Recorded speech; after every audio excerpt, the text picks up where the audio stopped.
Hi friends, எல்லாருக்கும் வணக்கம். சின்ன மருமகள் சீரியலில் நாளைக்கு எபிசோடில் என்ன நடக்க போகுது அப்படின்னு தாங்க இந்த வீடியோவில் பார்க்க போகிறோம். போலீஸ் ஸ்டேஷனில் போயிட்டு சேது வந்து எங்கள் அப்பா கிட்ட பேசணும் அப்படின்னு சொல்கிறாரு. ஆனால் யாருமே அதுக்கு அலோவ் பண்ணல.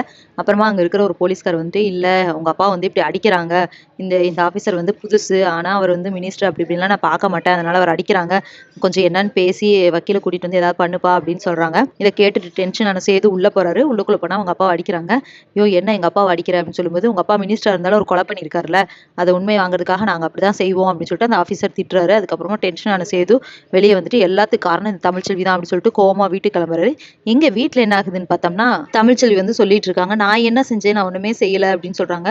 அப்போ ஈஸ்வரி வந்து, என்ன ஒண்ணுமே செய்யல, மாமா அவ்வளவு தூரம் படிச்சு சொன்னாரு, அந்த விஷயத்துல தலையிடாதன்னு நீ அந்த பொண்ணு கல்யாணம் பண்ணி வச்சு இவ்வளவு பிரச்சனை இழுத்து வச்சதே நீ தான் அப்படின்னு சொல்றாங்க. அது மட்டும் இல்லாம நீ இந்த வீட்டிலே இருக்கக்கூடாது, முதல் வெளியே போ அப்படின்னு சொல்லும்போது தமிழ்ச்செல்வி என்ன சொல்றாங்க, நீங்க என்ன வந்து வீட்டை விட்டு வெளியே போன்னு சொல்றது, என் புருஷன் வந்து சொல்லுவாரு, நீங்க யாரும் என்ன நம்ப தேவையில்லை, என் புருஷன் வந்து என்னை நம்புவாரு, அவர் சொன்னா நான் வெளியே போய்க்கிறேன் அப்படின்னு சொல்லிட்டு இருக்காங்க. அப்படி இவங்க பேசிட்டு இருக்கும்போதே சேது வந்துடுறாரு. அப்ப அவர் அங்க வந்து வெளியே வந்து நின்றுட்டு பார்த்துட்டே இருந்துட்டு, ஏய் தமிழ்ச்செல்வி அப்படின்னு சொல்லிட்டு வராரு.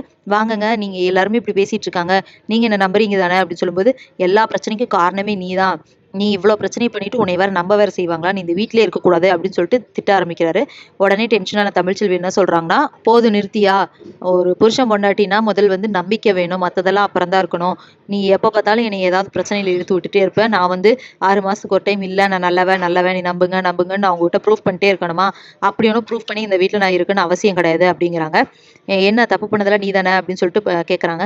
நான் தப்பு பண்ணிட்டேன் தான், நீ வந்து என்னை நம்புவ அப்படின்னு நான் நம்பி அந்த நம்பிக்கையை வச்சு தப்பு பண்ணிட்டேன், மற்றபடி நான் எந்த தப்புமே பண்ணல, உங்கள் அப்பா ஜெயிலுக்கு போகிறதுக்கோ இந்த பிரச்சனை எதுக்குமே நான் காரணம் கிடையாது, அதை எத்தனை டைம் சொன்னாலும் நீங்கள் யாரும் நம்பவும் வேண்டாம், என்னைய நம்பி இப்படி திருப்பி திருப்பி பிரச்சனையை கொண்டு வந்து நல்லவளா கெட்டவளான்னு என்னை வந்து நீங்கள் அனலைஸ் பண்ணவும் வேண்டாம், அதனால் என்னை விட்டுருங்க, நான் இப்படியே இருந்துக்கிறேன், ஆனால் ஒன்று இந்த வீட்டுக்கு வந்து இனிமேல் நான் வரமாட்டேன் அப்படின்னு சொல்லிட்டு தமிழ்ச்செல்வி தலைமையில தண்ணியை ஊற்றிட்டு, இனிமே இந்த வீட்டுக்கு யார் செத்தாலும் வரமாட்டேன், நான் செத்தாலும் யாரும் வரக்கூடாது அப்படின்னு சொல்லிட்டு சூடாக அடிச்சு சத்தியம் பண்ணிட்டு போயிடுறாங்க. இதை பார்த்துட்டு அப்பதான் அழுதுகிட்டே நிற்கிறாங்க. சேதுவுக்கும் என்ன பண்ணுறதுன்னு சொல்லி அப்படியே யோசிச்சுட்டே நிற்கிறாரு. ஈஸ்வரி வந்துட்டு ரொம்ப சந்தோஷப்படுறாங்க. அப்பாடா எப்படியோ இந்த வீட்டை விட்டு போயிட்டா, இனிமேல் வந்துட்டு ஏதாவது பண்ணி ஐஸ்வர்யா வந்து சேது கல்யாணம் பண்ணி வச்சிடலாம் அப்படின்னு சொல்லிட்டு மோகனா நப்பத்தா இவங்களுக்கெல்லாம் எப்படி ரியாக்ட் பண்ணுறது என்ன பண்ணுறதுன்னு தெரில. சித்ரா வந்துட்டு சந்தோஷப்படுறது மட்டும் இருக்குது, மற்ற எல்லாருமே என்ன பண்ணுறதுன்னு தெரியாமல் முழிச்சுட்டு இருக்காங்க. மலரும் வந்துட்டு தமிழ் என்ன சொல்கிறது கேளுங்கிறாங்க. ஒன்றும் கேட்க வேணாம், நீங்கள் பேசாமல் இருங்க, போதும் இந்த குடும்பத்தில் நான் வாழ்ந்த வாழ்க்கையும் போதும், இவரை நம்பி இவர் பொண்டாட்டி நான் இருந்தது போதும், என்னை விட்டுருங்க அப்படின்னு சொல்லிட்டு தமிழ்ச்செல்வி கிளம்பிடுறாங்க.